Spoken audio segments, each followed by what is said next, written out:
is true. The names have been changed to protect the innocent. Dragnet.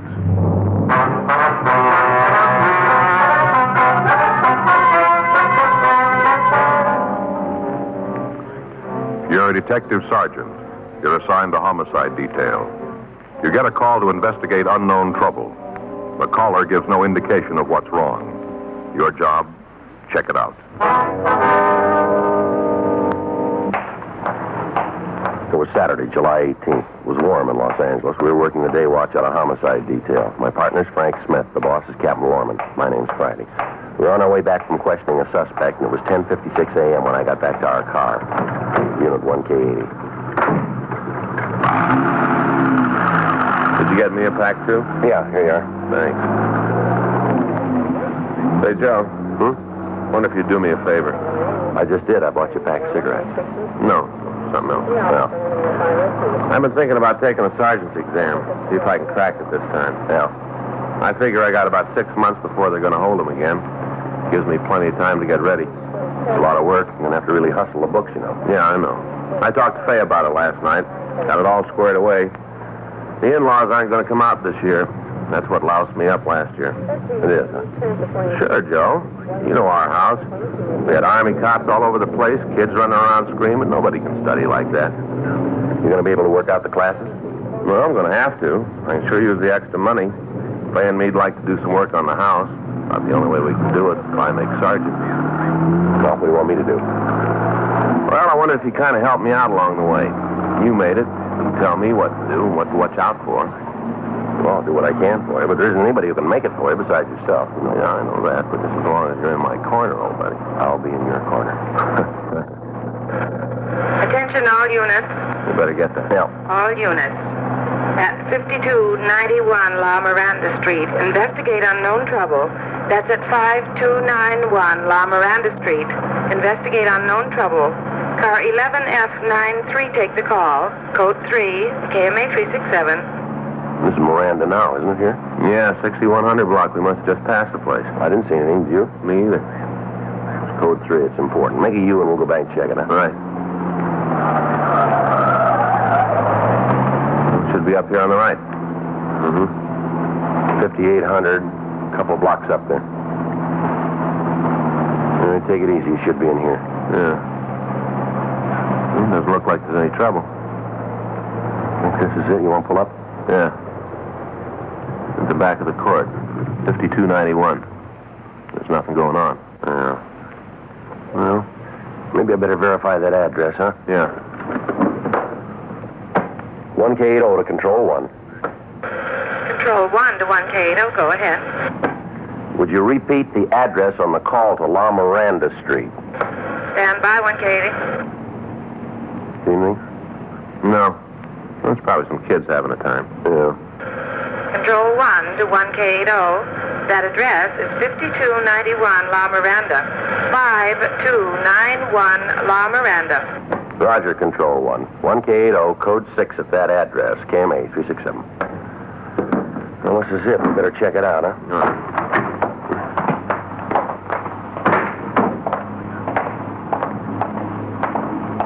Well, there's nothing wrong here. Doesn't look like it, does it? There's somebody back there, Joe. See him at the window? Get down, Frank. How about it? I don't know. One thing's sure. Yeah. They didn't send for us.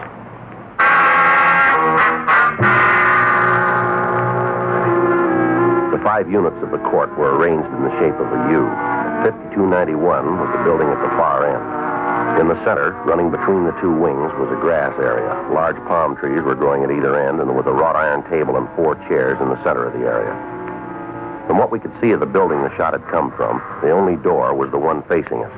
Frank and I ducked over to the left side of the court to the unit occupied by the manager. We waited on the porch until the felony car that had been assigned to the call arrived. While the officers from the unit covered the house, Frank and I went to the manager's place and talked to him. He identified himself as Marshal Rice. He appeared to be nervous and upset. I don't know why it should be so tough. You get him out of there. That's all I care about. Just get him out. What'd you say the man's name was? Dudley Gray.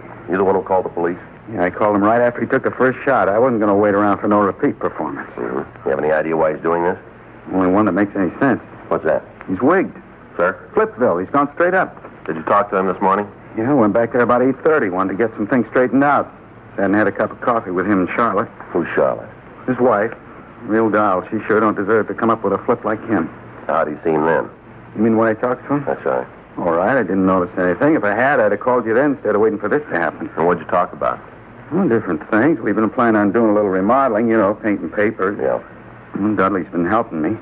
Lost his job a couple of months ago. Since then, he's just been sitting around watching the TV. Not doing liquor work. So I asked him to give me a hand with a redecorating. Guy's already 6 weeks behind in his rent. Just goes to show. Well, you try to be nice to a guy, try to give him a hand. What happens? He kicks you. He's no good. He's no good at all. You'll find out when he comes out. You'll see then. How long have they lived here? It's been a couple of years. You need the exact date they moved in? No, sir, not right now. You ever had any trouble with them before this? Nothing like this, that's for sure. But you have had trouble, huh? Well, sure. Just try to live together and not have a little beef now and then. What were the disagreements about? Different things. Sounds kind of silly when you talk about them. Well, it might help us get him out if we knew what caused this. Well, like he likes one baseball team, I like another. He don't like to fish, I don't like to hunt, things like that. Lay 'em out in the sun, they just dry right up. Silly little thing. Anything else? Well, I guess I might as well tell you. You'll find out anyway. What's that? Oh, Dudley thought there was something between Charlotte and me. Of course, there wasn't, but you just couldn't convince him he was off base. Wasn't anything could convince him. He said something about that this morning, did he? Yeah, we were just sitting there talking about how he ought to help me out with the painting. Charlotte said he should. All of a sudden, he got this kind of wild look in his eye. Told me he knew all about me and his wife. Said I wasn't fooling anybody. Well, we just sat there. Didn't know what to think. Picked up his coffee cup and flung it across the room. Smashed it against the wall. Coffee all over the place. Streaming down the walls. Ruined the paint. Told me to get out of the house and leave Charlotte alone. Said if he ever saw me talking to her again, he'd make me sorry I did. Well, what about his family now? Are they in the house? I'm pretty sure they ain't. Charlotte took the kids and left right after I did. I saw him walk out. You know where they went? Well, I can't help you there. Does she have any people or friends in the neighborhood here? Not that I ever heard. Got a sister down in National City, but I don't think she went there. Why'd you say that? I didn't have no grips. She'd have gone there. She'd have taken clothes for the kids. Didn't have no grips when she left. Pretty sure she didn't go to National City. But you don't know where we can find her, huh? Not the least. Might have gone to a show till Dudley calms down. How do you figure to get him to come out? Well, we'll try to talk to him first, to reason with him. That ain't gonna do it. He hasn't got any reason left to do a thing like this. Well, we gotta try. You're gonna have to kill him. You just wait and see. That's the only way you're gonna get him out. Shoot the house full of holes and hope he gets in the middle. That's the only way. We hope so. You'll see. Something else you ought to know. Yeah, what's that? That gun he's got, the .22 rifle? Yeah. He's He's got a real thing about guns. Big collection. Rifles, pistols, automatics, a whole bunch of them. Yeah. And they all work. We got a description of Dudley Gray, and we called it into R&I. We found that he had no record in our files. We got in touch with Captain Lorman and filled him in. We requested that additional teams of men be dispatched with tear gas equipment and shotguns. The men from the felony unit covered the back of the house, while Frank and I covered the front. All of the other tenants of the court were instructed to stay indoors. 11:14 a.m. With Frank standing by, I went up to the porch to try and talk to Gray. Gray? Gray, I want to talk to you. I got nothing to say to you. Why don't you put the gun down and come on out here? You try to take this place, I'll kill you all. No reason for that. I know who you are. You don't have to try to kid me. I know you. We're police officers, Gray. We want to help you. Yeah, you don't have to lie. You just want me to open the gates and let you and the rest of them in here. Well, you go back and tell the chief I won't do it. All right, come on out here, Gray. Put the gun down. Let's talk it over. I'm telling you, I got nothing to say. Come sneaking around here trying to get me to let you in. As soon as you're inside, you burn the place down, run off all the horses. Run off what? Yeah, I chew the KG-1. Well, it won't work. Told you, I know who you are. You go tell the chief that it didn't work. Not one Indian's getting in here, not one. I'm going to defend this fort till the cavalry gets here. I'll show you. Division on the way right now. Gray, come on out here. We're on your side. We want to help you. That's a lie. You got different clothes on, but I still recognize you. You were scouting around here last week. I remember. Now you get out of here. Come on, Gray. Give us a break. Let's talk it over. Joe? Right with you. What about it? I don't know. He thinks he's in a fort. Told me he thought I was an Indian. You heard him. Yeah, I heard. From what the landlord says, he can hold out in there as long as he wants. Yeah. Maybe if we could find his wife, we might be able to come up with the answer. All right, I'll check with the rest of the neighbors, see if they can tell us anything. Okay, I'll go on back and try to talk to him. Wait a minute. Take it easy, Joe. He sounds pretty sick. Yeah. Check the boys in the back, will you, and see if there's any way of getting to him from there. Right.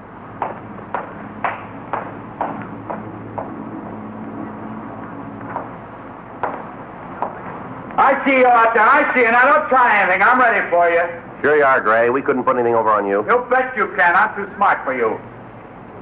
How long do you think it'll be before the cavalry gets here, Gray? Should ride in a couple of days. Left Tucson day before yesterday. Should be here day after tomorrow.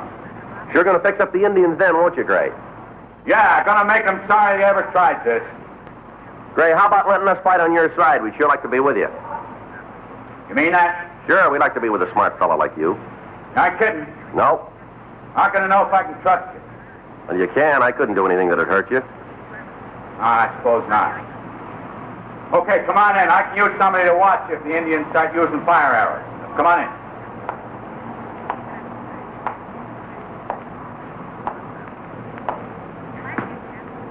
Okay, I'll keep you covered. As soon as you get here, I'll take the bar off the gate. All right. Now hurry up. Them Indians see you. They'll be all in here. Want to open the gate? Wait till you get a little closer. Can't take any chances. Almost there, Gray. You better open the door. Yeah, just a little closer. Thought you gonna fool me. Well, it didn't work, did it? Didn't work. You found out. It didn't work. When Gray fired at me, I dropped to the ground while Frank and the other officers returned the fire, driving the man away from the window. 11:47 a.m., the additional men arrived from the office with tear gas equipment. It was distributed, and we worked out a plan to take Gray. It was decided that 2 men would cover the right side of the house while another team covered the back. Frank and I would go around to the left side and fire tear gas shells into the building until Gray had to leave. 11:58 a.m. All of the officers were in position, and Frank and I started to move in to use the tear gas guns. All right. That's enough of that. Just get out of there. Other building, Joe. Yeah, I see her. You just get out of that garden. Go on now, out. Would you get back in the house, please? We don't want to get hurt here. Then you just better get right out of my azaleas. You knock down one more bush and you're in trouble. You don't understand, ma'am. There's a man in that house, and he's got a gun. I don't care about Mr. Gray. What he does is his own business. I'm just telling you to get out of my flowers. All year I've been worrying over it, trying to coax the blossom out of them. Now you come around here with your big feet and ruin it all. We're sorry about that, but we have to get Gray out of that house. Then do it without stepping all over my flowers. You're a cop. You're supposed to know how to handle things like this. And look what you've done to my tuberous begonias. 3 months I've been working with them. Just put them out last week, and now look, they're all broken. You just ought to be ashamed of yourself, big men like you doing a thing like this to my flowers. Ashamed. Look, ma'am, if we hurt your flowers, we're sorry. As you did. Think you better get inside now, lady? Are you telling me what to do? Yes, ma'am. That's a direct order. Yes, ma'am. All right. I'll go, but you just remember, you ordered me to go. You're going to hear about this young man. What's your number? Beg your pardon? What's the number on your badge? I intend to report you for this. You'll find out. Poor tuberous begonias. You'll find out. Now, what's your number? Frank, you want to handle it? Yeah. Come on, ma'am. We can talk right over here. Oh, you don't think you can soft-soap me out of it? I'm going to cause a lot of trouble, a lot of it. Nothing you can do to stop me. If you'll just go on inside, well, I'll talk to you later. All right, but I'll be watching you. I'll be right here watching you.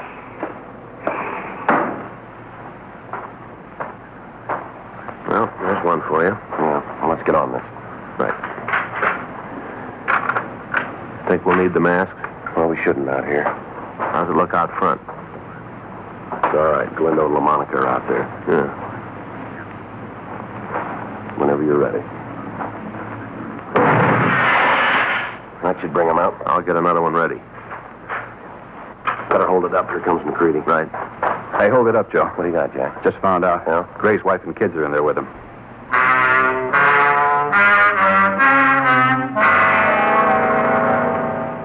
Sergeant Jack McCready was standing by in the manager's office when Mrs. Gray had telephoned from the house. With the possibility that innocent people might be hit, we were unable to fire into the home. We met with Captain Warman and discussed the methods we could use to get the woman and children out of the place. We worked out a plan. It would depend entirely on being able to talk to Mrs. Gray and explain what we were trying to do. Frank and I went to the manager's place and put in a call to the house. How about it? It's just starting to ring. Figure it'll work? I don't know. The only way we can make it go is to talk to the woman, explain the setup to her. Did you get in touch with the office about the doctor? Yeah. They're sending a psychiatrist out. You might be able to talk to Gray. I hope so. Anything? No. Looks like we're in trouble. Yeah. She won't answer the phone.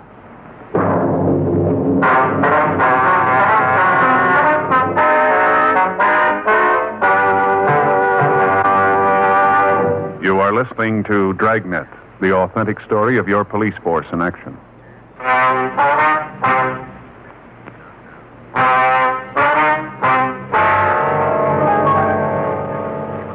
Without being able to talk to the woman, there was little chance that the plan for getting her and the children out of the house would work. 1:14 p.m. A large crowd of people had gathered on the street in front of the court. Additional policemen from Metro Division had to be called in to control them. From time to time, Dudley Gray would scream something at the bystanders and fire into the crowd. So far, we'd been able to keep the curious citizens back far enough so that none of them were hurt, but it was only a matter of time before our luck ran out. Meanwhile, we were still faced with the problem of first getting the wife and children out of the house before we could attempt to take the man himself. 1:29 p.m. While Frank and Sergeant Jack McCready went around to the back of the house to ascertain the possibility of removing the family from that side, I again attempted to talk to Gray. Gray? Gray?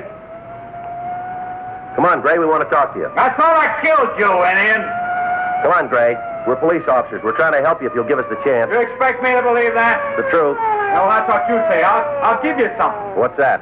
You better get out of here and take your friends with you. As soon as the cavalry gets here, you're all going to be in trouble. Now, come on, Gray. There isn't any cavalry. You're in Los Angeles. You're sick, Gray. We want to help you if you'll give us the chance. I don't need nothing from you. What about your wife and kids? You going to have them hurt? They're all right. Nothing's going to get to them. They're all right. They aren't going to stay that way with you shooting that gun. Well, you let me worry about it. They're my family. Ain't no concern of yours. They're mine. And you're going to have them killed, are you? Well, that's a lie. Why do you think I'm doing all this? It's for them, so they can get out of here. I want a bunch of Indians swarming all over the place. It's for them I'm doing this. It's kind of hard to buy, Gray.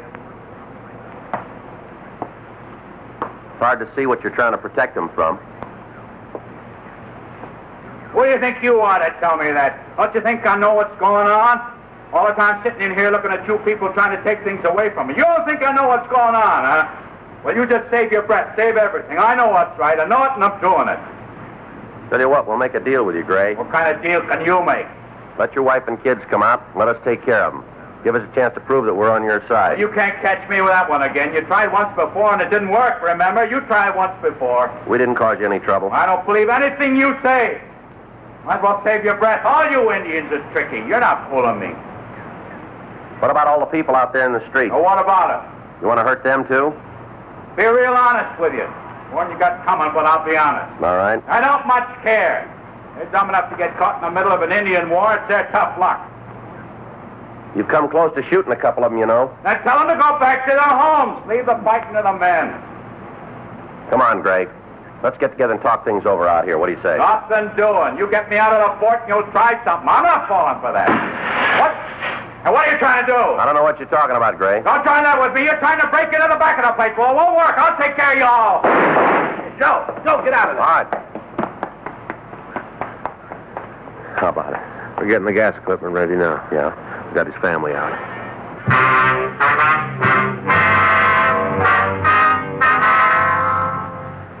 While I'd kept Gray busy in front of the house, Frank and Jack McCready had gone around to the rear. They'd found the room where Mrs. Gray and the children were hiding. By breaking a window, they'd been able to remove them from the house. The children were taken to one of the neighbors, and Mrs. Gray was waiting for me in the manager's place.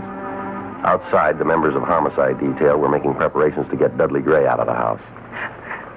Thank God you got us out of there. I don't know how to tell you. It's all right now, Miss Gray. The children, where are they? They're next door. Don't worry about them. What about Dudley? What are you going to do about him? Well, we're trying to get him to come out of the house. You're going to have to shoot him? Well, that depends on how he wants it. Oh, he's sick, Sergeant. You know that. He doesn't know what he's doing. Sure, we know it, but your husband's in there taking pot shots at anybody who comes near him. Only a matter of time before somebody gets so close he can't miss. There's some way to get him to give up. You're a policeman. There've been things like this before. It seems like it'll be your job to get him out without hurting him. Well, we're trying.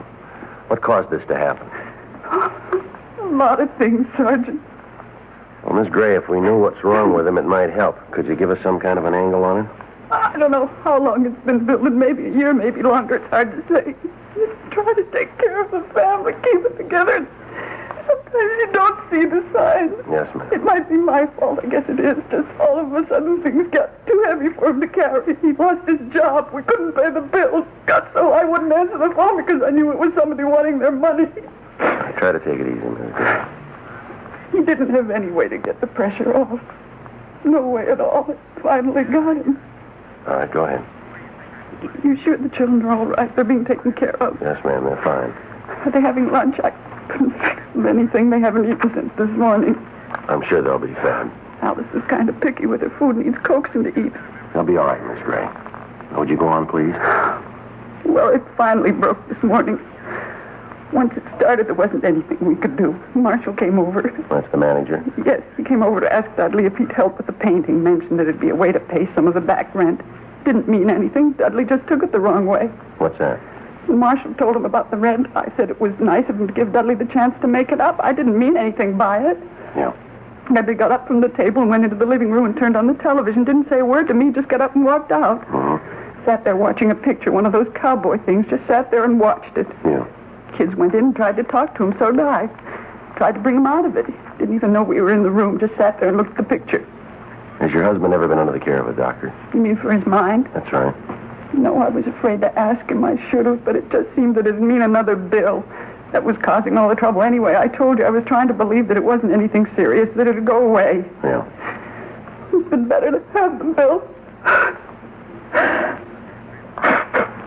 Anyway, he sat there for a while, then he just got up and walked to the closet, picked up the rifle, and told me and the kids to get into the back bedroom. Said that they weren't going to take the place. Did you know what he meant? Well, no, not at first. I knew there was something wrong, but I didn't know it'd be as bad as this. Is there anybody your husband's particularly fond of?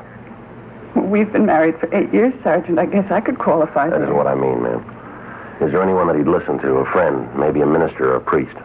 No, any friends he had have gone. They didn't understand his moods. There isn't anybody. All right, Miss Gray. Joe, see you, man. Yeah. Excuse me. Yes. Yeah. We ran out of time. Huh? Gray just shot a cop. The officer was not seriously wounded. He was removed to Georgia Street Receiving Hospital for treatment. People in the adjoining units were evacuated. The streets were cleared as much as possible, and the men were in position to move in. Frank, Jack McCready, and I were opposite the front door of the house. From Mrs. Gray, we learned that her husband had several hundred rounds of ammunition for the rifle that he was using. In addition to this, he had several handguns and ample shells for them. She told us that the other guns were located in a closet in the rear of the place. It was decided to pour tear gas into the back windows and try to keep Gray away from the other guns. Frank was armed with a sawed-off shotgun loaded with double-aught butt. McCready had a .45 caliber machine gun.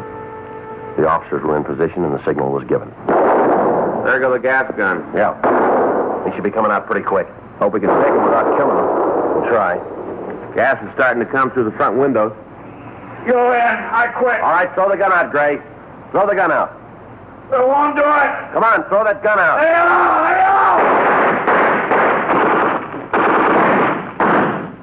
He's down. Come on. You still got the gun. Is he dead? No, you better get an ambulance. I'll take care of it. Is he dead? Did you kill him? No, ma'am. Oh, Dudley. I should have known. I should have seen. He's going to be all right, Mrs. Gray. The doctor's on the way. He's sick. He didn't know what he was doing. That's all. He didn't know what he was doing.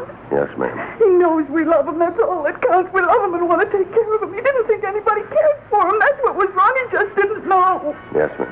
Maybe when he gets well, you know everybody wasn't against him. You know people care. Don't you think that's all that's wrong? I wouldn't know, ma'am, but he took the hard way to find out.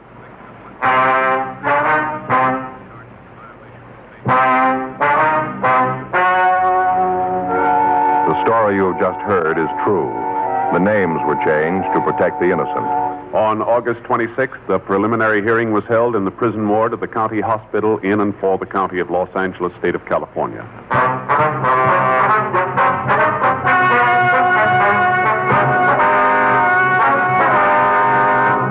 Dudley Peter Gray was held to answer charges of assault with intent to commit murder. He was examined by 3 psychiatrists appointed by the court and found to be insane. He was confined to the state mental hospital at Camarillo for treatment. You have just heard Dragnet, the authentic story of your police force in action, and starring Jack Webb, a presentation of the United States Armed Forces Radio Service.